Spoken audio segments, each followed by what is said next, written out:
बची है चंद सांसें या नबी तशरीफ ले आओ कि रस्ता तक रही है आपका बीमार की चौखट।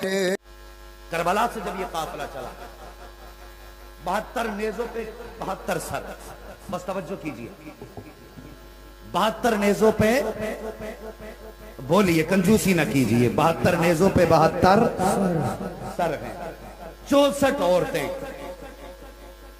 एक मर्द इमाम ज़ैनुल आबिदीन, 26 बच्चे इस काफिले में। 13 मुहर्रम शरीफ को करबला से यह काफिला रवाना। कितनी तारीख? 13 मुहर्रम शरीफ को।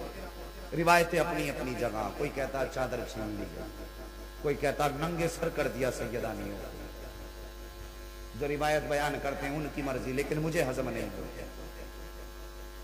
वजह यह है, हजरत राबिया वसीम सो रही थी, चोर घर में आ गया, चादर ओढ़ के लेटी थी, जैसी चादर की तरफ हाथ बढ़ाया अंधा हो गया, पीछे कर लिया, फिर हाथ बढ़ाया, फिर अंधा हो गया, फिर पीछे किया, 3 मरतबा हाथ बढ़ाया। सोचने लगा ये क्या हो रहा है, चादर की तरफ हाथ बढ़ाता हूं, रोशनी चली जाती है। गैब से आवाज आई, नादान, राबिया ही तो सो रही है लेकिन उसका खुदा तो देख रहा है। क्या बात है, बेशक, सुभान अल्लाह। जो रब राबिया की चादर न उतरने दे, भला वो करबला में ज़ैनब की चादर कैसे उतरने दे? क्या बात है, सुभान अल्लाह, बेशक। जिसने वादा किया है, नबी के घर वालों हम तुम्हारी हिफाजत करें। समझ रहे हैं मेरी बात?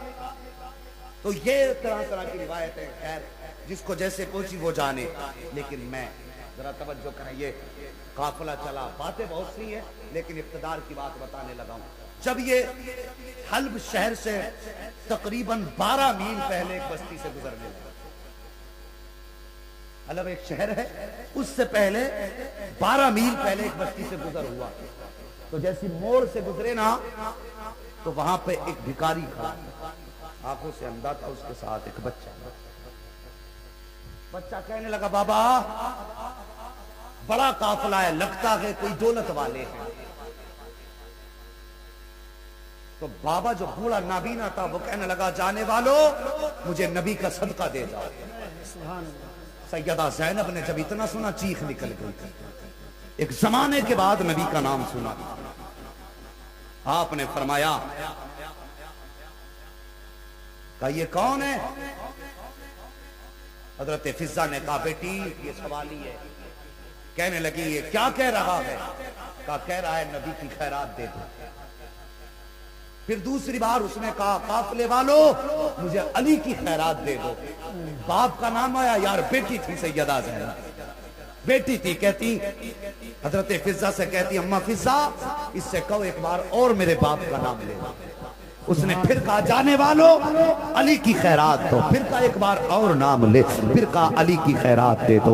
उसके बाद सैयदा ज़ैनब कहती, अम्मा फिजा इससे पूछो इसका अली से क्या रिश्ता है, कौन लगता है ये अली का? उसने कहा, मैं नबी का गुलाम हूँ, अली का नौकर हूँ, मैं अली का मुरीद भी हूँ। अल्लाह अकबर, इतनी बात कही है। हजरत सैयदा ज़ैनब कहती है कि अम्मी जान, अम्मा फिजा, कहा जी, क्या ये बच्चा इन्हीं के साथ है? कहा हाँ। क्या इसे करीब बुलाइए। जब करीब बुलाया है, बच्चे से सैयदा ज़ैनब ने कहा कि भीख के लिए खड़े हो? कहा हाँ। फरमाती, सुन, जो काफिले के पीछे सबसे पीछे सवारी आ रही है, उस सवारी पे छोटी सी बच्ची बैठी होगी। अल्लाह अकबर, उस सवारी के पिछले पैरों के निशान की जगह की मिट्टी हटा लेना, तेरी जरूरत पूरी हो जाएगी। अल्लाह इतना दे देगा कि तेरी 7 पुश्तों को मांगने की जरूरत नहीं है। बच्चा सैयदा के पास से आया, कहता, बाबा इस काफिले में जाने वाली खातून ने ने मुझसे ऐसे ऐसे कहा है। अल्लाह अकबर। फिर वो दोनों ठहरे। उसके पास सबसे पीछे जो सवारी थी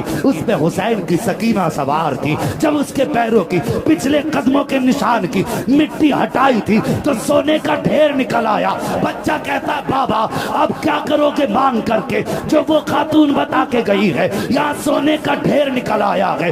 इतना बूढ़े ने सुना है। कहता बेटे सोना छोड़ दे, हमें इसकी जरूरत नहीं है, उसके पास ले चल जिसने इसका पता बता दिया है। कहा बाबा क्या करोगे? कहा लेके तो चल। अल्लाह अकबर। कहा बताओ तो सही करना क्या है? तब बूढ़े ने कहा था बेटे ये जो गुजर के गया है कोई आम खातून नहीं है, या तो किसी नबी की शहजादी गई है या फिर अली की शहजादी। सुभान अल्लाह सुभान अल्लाह अकबर अल्लाह अकबर या रसूल अल्लाह या रसूल अल्लाह। जिंदाबाद जिंदाबाद जिंदाबाद जिंदाबाद जिंदाबाद जिंदाबाद जिंदाबाद जिंदाबाद। सुभान अल्लाह। कहा था या तो फिर ये कोई नबी की शहजादी गुजरी है या फिर अली की शहजादी गुजरी है। सोना छोड़ा पहुंच गए और बूढ़ा जाके कहने लगा बेटी सच बता तू कहां की रहने वाली है, किससे ताल्लुक है? सैयदा ज़ैनब ने कहा बाबा जब तुम नबी के मुस्तफा के दौर से हो और अली का दौर भी तुमने देखा है तो फिर तो उनके घर के बारे में भी जानते होगे। जी क्या बात। फरमाती बेटी मैं नबीना था लेकिन सुना जरूर है उनके घर के ताल्लुक से, मैं देख ना पाया। कहा बताइए फिर किस किस को जानते हैं? उसने कहा मैंने उनके बच्चों की भी बड़ी तारीफ सुनी, उनकी बेटी की भी बड़ी तारीफ सुनी और उनकी बेटी की बड़ी तारीफ सुनी। वह फरमाने लगी बाबा जाइए अब आपका काम तो हो गया। फिर बूढ़ा कहने लगा बेटी अगर गलती माफ हो तो तेरा लहजा बता रहा है कि तू अली की शहजादी है। अल्लाह ये साहिब इख्तिदार लोग जिनके इशारों पर जमीन से सोना निकल आए वो कुर्सी के लिए करबला जाते, वो इख्तिदार के भूखे थे। मजबूर कहने वालों भी सुन लो, इमाम सज्जाद इमाम ज़ैनुल आबिदीन उम्र 22 साल थी लेकिन देखने में 70 साल के बूढ़े लग रहे। सबसे पहले तारीख में जो तोक पहनाया गया है ना वो इमाम ज़ैनुल आबिदीन को पहना, और तोक का वजन इतना था कि करबला से शाम तक और शाम से मदीने तक, करबला से दमिश्क और दमिश्क से शाम, ये पूरा सफर आपने ऐसे किया था जैसे नमाजी रुकू में झुकते। इतना वजन। बताऊं इनकी पावर कितनी है? मैंने आखिरी बात कह दी थी, अब मैं इससे आगे बात नहीं बढ़ाना चाहता, अल्लाह का घर है। मैंने आखिरी समझ के कही थी, अगर अगली बढ़ाऊंगा तो फिर झूठ हो जाएगा। बस साहिब ये साहिब इख्तिदार हैं, इन्हें किसी भी ओहदे की जरूरत नहीं है।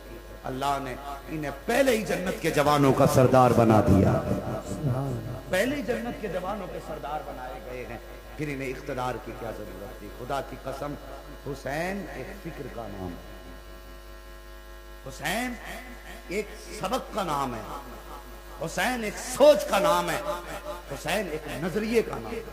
यही वजह है हुसैन को शहीद हुए आज 1000 बरस से ऊपर हो गए, लेकिन आज भी फिक्रे हुसैन जिंदा,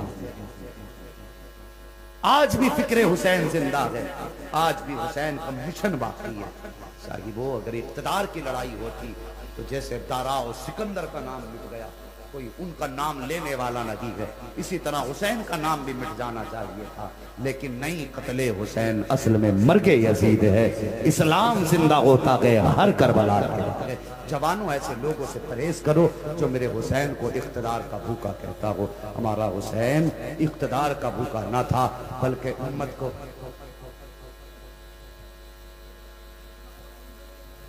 अल्लाह सलामत रखे। लेकिन आइंदा कभी और बुलवाओ ना तो माइक थोड़ा सा सही लगा ले।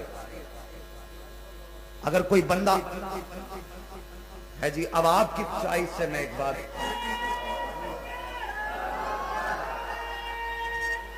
अल्लाह अकबर या रसूल अल्लाह या रसूल अल्लाह, जिंदाबाद जिंदाबाद जिंदाबाद, या हुसैन या हुसैन या हुसैन या हुसैन या हुसैन। हाफिज साहब क़िबला, कारी साहब क़िबला का हुक्म है, मैं थोड़ी सी बात और बढ़ा दूं, जरा सारे कह दें या रसूल अल्लाह, या रसूल अल्लाह। इन्हें मजबूर ना कहना। हाथों में हथकड़ी, पैरों में बेड़ियां, गले में तोप है। इमाम ज़ैनुल आबिदीन के जब एक शहर से गुजरे, एक शख्स आगे बढ़ा और आने के बाद इमाम ज़ैनुल आबिदीन के सामने खड़ा हुआ। खड़ा होकर कहने लगा, ओ बेगुनाह कैदी, मेरे हक में दुआ कर दे। एक अजनबी कह रहा है, बेगुनाह कैदी मेरे हक में दुआ कर दे। जब इतनी बात कही, इमाम ज़ैनुल आबिदीन ने मुड़ के उसको देखा। तवज्जो है, इमाम ज़ैनुल आबिदीन ने मुड़ के देखा। कहने लगे, तुझे कैसे पता कि मैं बेगुनाह हूं? क्या बात। वो अपनी किताब उठा के लाया। उसने कहा, ये देखो मेरी किताब, 500 साल पुरानी किताब। कितनी? 500 साल। 500 साल पुरानी किताब का इसमें लिखा हुआ है कि जुमे का दिन होगा, कादसिया का चौक होगा, 72 नेज़े होंगे, 72 सर होंगे, नेज़ों पे सर होंगे और उन सरों के अंदर ज़बानें होंगी और ज़बानों पे जारी कुरान होगा। सुभान अल्लाह सुभान अल्लाह सुभान अल्लाह। उस काफिले में जो जंजीर पहन के चलता होगा वो बेगुनाह कैदी होगा। और मेरी किताब में लिखा है, पढ़िए, ये जिसके हक में हाथ उठा के दुआ कर देगा, अल्लाह उसकी दुआ को टाल ही नहीं सकता। सुभान अल्लाह सुभान अल्लाह। ये पता है तुम बेगुनाह। उसके बाद इमाम सज्जाद की कहानी सुनी। आपने हाथ उठाया, हाथ उठा के कहा, अल्लाह कभी इसको किसी जालिम कलमा पढ़ने वाले का कैदी ना बना। मैं तुम्हें बता रहा हूं करबला का दर्द क्या है। शहादत गए उल्फत में कदम रखना है। लोग आसान समझते हैं मुसलमान होना। क्या दुआ फरमाई? कहते हैं, अल्लाह तुझे कभी कलमा पढ़ने वाले जालिम का कैदी ना बनाए। वो कहने लगा, हुजूर ये कौन सी दुआ है? फरमाया, मेरा दामन उठा। इमाम सज्जाद का जब उसने दामन उठाया ना, पूरी कमर खून से रंगीन थी और कोड़े के निशान से कहीं सुर्ख, कहीं काली, कहीं नीली थी। देख के कहने लगा, हुजूर ये क्या है? फरमाने लगा, ये कोड़ों के निशान जो इन जालिमों ने मुझ पे किए। वो कहने लगा, हुजूर आप बैठ क्यों नहीं जाते? कहते हैं, अगर मैं बैठ जाऊंगा तो दीन रहेगा। ये दीन मेरे बाबा ने अमानत के तौर पर मुझे दिया है। इस दीन को मुस्तफा के मदीने तक पहुंचाना सज्जाद की जिम्मेदारी है। अल्लाह हुआ। काफिला आगे बढ़ा। बढ़ते बढ़ते जब जंगलों से गुजरने लगा, कादसिया के बाद जब ये काफिला बढ़ा, जंगलों से गुजर रहा था, एक खातून आके बढ़ी। तवज्जो कीजिए, इस माइक ने अच्छी तरह थका दिया है, लेकिन आपकी मोहब्बतें भी रखे हुए हैं मुझे कुर्सी पे। जरा बोल दें, या हुसैन या हुसैन। जब काफिला आगे बढ़ा, एक खातून यूं गठरी बांध करके खड़ी, काफिले को आते देखा, अमर इब्न साद के पास गई, जाके कहने लगी अमर इब्न साद से, ओ मुसाफिर, क्या तेरे काफिले में कोई हकीम है? कहा, किस लिए? कहा, मेरा बेटा एक ही है और वो बीमार है। तवज्जो कीजिए, मैं चाहती हूं कि तू उसका इलाज कर दे। उसने हंस के कहा, मेरे पीछे वाला आ रहा है, उससे पूछ ले, शायद वो हकीम हो। उसके पीछे सिनान आ रहा था, अली अकबर का कातिल। उसके हाथ में वही नेजा था जो उसने हजरत अली अकबर के सीने पे मारा। बूढ़ी आके कहने लगी, क्या तू हकीम है? उसने कहा, नहीं, मेरे पीछे आ रहा है। उससे पूछ ले। सिनान के पीछे आ रहा था हुरमल, जिसने अली असगर के तीर मारा था। कहा तू हकीम? वो कहने लगा नहीं, मेरे पीछे वाले से। उसके पीछे आ रहा था शिमर लईन, जिसने मेरे हुसैन के गले पे खंजर चलाया था। बूढ़ी कहने लगी क्या तू हकीम है? वो भी कहने लगा नहीं। उसके पीछे इमाम सज्जाद, वो मजाक के तौर पे कहता मैं तो हकीम नहीं, अलबत्ता ये जो आ रहा है ये हकीम है। मजाक के तौर पे उसने कहा ये जो आ रहा है ये। बूढ़ी गई इमाम सज्जाद के पास, रो के कहने लगी कैदी क्या तू हकीम है? मेरे इमाम मुस्कुराए, कहने लगे माँ मैं भी हकीम, मेरा बाप भी हकीम, मेरा नाना भी हकीम। सुभान अल्लाह सुभान अल्लाह सुभान। हमारा तो घराना ही हकीमों का है। बूढ़ी ने इतना सुना, कदमों पे गिर गई, मेहरबान ऐसा कर मेरे घर चल, मेरे बेटे की तबीयत खराब है, लगता है जिंदगी की आखिरी लम्हे हैं, उसका इलाज कर दे। आओ उठाओ तारीख और पढ़ो करबला वाले हैं कौन, इनकी शान क्या है। इमाम सज्जाद कहते हैं माँ मैं चलने को तैयार हूँ, लेकिन जो सबसे आगे जा रहा है उस अमर इब्ने साद से जा करके मेरे चलने की इजाजत ले ले। आज मैं उसका कैदी हूँ, अगर वो इजाजत देगा तभी मैं जाऊंगा। अमर इब्ने साद ने इतना सुना, बूढ़ी पास गई, कहती है मेहरबानी कर इस कैदी को मेरे हवाले कर दे, ताकि मैं बच्चे का इलाज करा सकूं, अपने बेटे का इलाज करा सकूं। अमर इब्ने साद कहता है ओ बूढ़ी क्या तू इसके बदले में मुझे क्या देगी? उसने कहा सुन ये मेरी 8 बेटियों का जेवर है, एक बेटा है 8 बेटी हैं, जितना जेवर था सब लेके आ गई हूँ, ये सारा जेवर ले ले, इस तबीब को मेरे साथ भेज दे ताकि मेरे बेटे की जिंदगी बच जाए। इमाम सज्जाद की तरफ इशारा किया, जब उसने इशारा किया ना तो अमर इब्ने साद ने हंस के कहा ये तो हमारा मोहताज है, अगर हम चाहेंगे तो आजाद होगा, हम नहीं चाहेंगे तो यूं ही गुलाम बन के रहेगा। इतना सुना अली के शानदार बेटे को, अली के शान वाले बेटे को, इमाम सज्जाद को जलाल आ गया, रगों में हैदरी खून जोश मार गया। आपने जलाल के अंदाज में अमर इब्ने साद की तरफ देखा और देखने के बाद कहते हैं जालिम तू क्या समझता है कि तेरी बेड़ियों ने हमें कैद कर रखा है या तेरी हथकड़ी ने हमें रोक रखा है? और खैर कर खैर मना, हम अल्लाह की मशीयत पे राजी हैं, वरना हमारी ताकत देखनी है तो सुन के पकड़ अपनी चाबी समाज, हम तुझे ताकत दिखाते हैं। एक निगाह आपने पैरों की बेड़ियों की तरफ डाली है, जैसी निगाह डाली है बेड़ियां पानी बन के बह जा रही हैं, दूसरी निगाह हाथ पे डाली है हथकड़ी बह जा रही है, यूं हाथ लगाया है लोगा बह के गिर जाता है। आपने पिघला दिया, बेड़ियां हथकड़ी पिघला दी, उसके बाद कहने लगे माँ चल, अब सज्जाद तब आएगा जब तेरा बेटा ठीक हो जाए। बैठ गए, सारा इन्हें तो कहीं से भी डॉलर मिल जाए भोंकने लग जाते, मतलब थोड़ी है हराम खा रहे हैं कि हलाल खा रहे हैं। मिल गया जेवर, बैठ गए, इमाम सज्जाद चले। तारीख पढ़ो, खुदा की कसम कलेजा कांपता है। मुअर्रिखीन लिखते हैं कि जब आप पैर बढ़ा रहे थे ना तो उठाने की सकत नहीं थी, पैरों से निशान खींचते जा रहे थे। चलते चलते बूढ़ी के मकान के दरवाजे के पास पहुंचे। जवानों मेरी बात सुनो, दरवाजे पे बूढ़ी की बेटी खड़ी थी, कहती है माँ तबीब को वापस कर दे, जरूरत नहीं है। किस लिए? कहा माँ जिस बेटे के लिए लाई थी अब वो बेटा ही नहीं रहा। माँ की चीख निकल गई। पीछे मुड़ के इमाम सज्जाद का चेहरा देखा, कहने लगी मेहरबानी कर वापस आ जा, मेरे साथ आने की तकलीफ तूने उठाई, मैं माजरत चाहती हूँ। बूढ़ी रो के कहने लगी बेटा भी चला गया, जेवर भी चला गया। इतनी बात सुनी इमाम सज्जाद कहते माँ जब यहाँ तक आ गया हूँ तो दरवाजे तक आने की इजाजत नहीं दोगी? जी क्या बात है। बूढ़ी कहने लगी बेटे हम करोगे क्या, जिसके लिए लाई थी वो बेटा ही नहीं रहा। कहते माँ कम से कम मेहमान समझ के दरवाजे तक आने दे।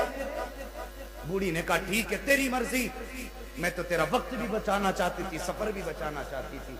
इमाम सज्जाद गए, दरवाजे पर कदम रखा, एक बहन को भाई के तलबों से सर रख के रोते हुए इमाम सज्जाद ने देखा। वो कह रही थी भाई सिर्फ तेरा जनाजा नहीं उठता, बहन की हसरतें भी साथ लेके चला गया। इतना सुना इमाम सज्जाद की चीख निकल गई, रुख किया मदीने की तरफ, रोने लग गए।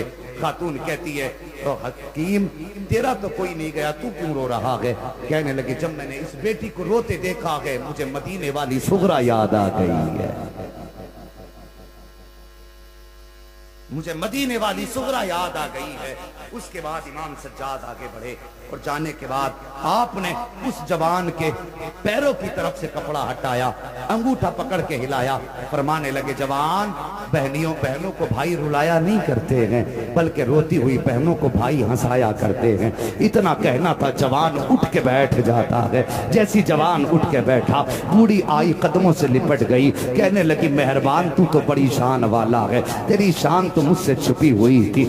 आपने फरमाया माँ तेरा बेटा जिंदा हो गया? हाँ। उसके बाद आप फरमाते बता जेवर कितना था? बूढ़ी कहती है 8 बेटियों का जेवर था। फरमाते जा अपने दामन में मिट्टी भर के ले आ। बूढ़ी मिट्टी भर के लाई है। आओ उनको हुकूमत का लालची कहने वालों, इख्तिदार का भूखा कहने वालों, इनके बेटे की शान देखो, जो कैदी भी है, भूखा भी है, कमजोर भी है, बीमार भी है। कहते जा मिट्टी भर के ले आ। खातून मिट्टी भर के लाई है। इमाम सज्जाद ने यूं हाथ लगाया, फरमाते खोल के देख। बूढ़ी ने खोल के देखा तो अब वो मिट्टी मिट्टी ना थी, बल्कि पूरा ढेर अब सोने का बन चुका था, सोने का बन चुका था। कहते माँ बेटा भी मिल गया, सोना भी मिल गया, अब जाने की इजाजत दे दे। बूढ़ी दौड़ी कदम पकड़े, कहती मेहरबान जरा ठहर, एक सवाल कर लेने दे, मुझे उसका जवाब दे फिर चले जाना। का कौन सा सवाल? का बेटे मेरी आंखें अगर धोखा नहीं खा रही हैं तो मुझे बता दो सही, मैंने जो नेजों पे 72 सर देखे थे वो किसके सर हैं?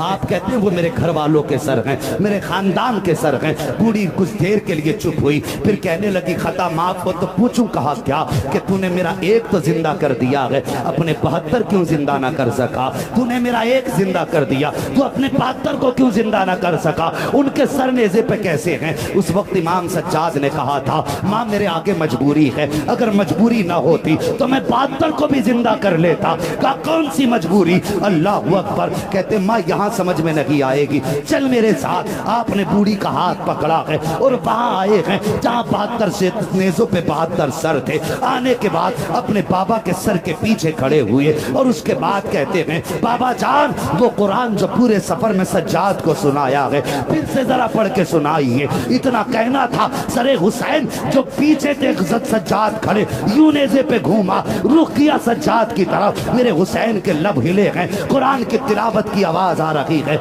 यासीन वल कुरानिल हकीम इन्नका लमिनल मुरसलीन अला सिरातिल मुस्तकीम। उसके बाद इमाम सज्जाद कहते हैं माँ तू समझी के नहीं समझी? बूढ़ी कहती बेटे अब भी समझ में नहीं आया। बूढ़ी से जब इतना सुना है, इमाम सज्जाद कहते हैं ए माँ सुन ले, जिंदा वो किए जाते हैं जो मर जाया करते हैं, जो पहले से कुरान पढ़ते हो उनको जिंदा कैसे किया जा सकता? सुभान अल्लाह, सुभान अल्लाह। नारे तकबीर, नारे रिसालत, मसलके आला हज़रत।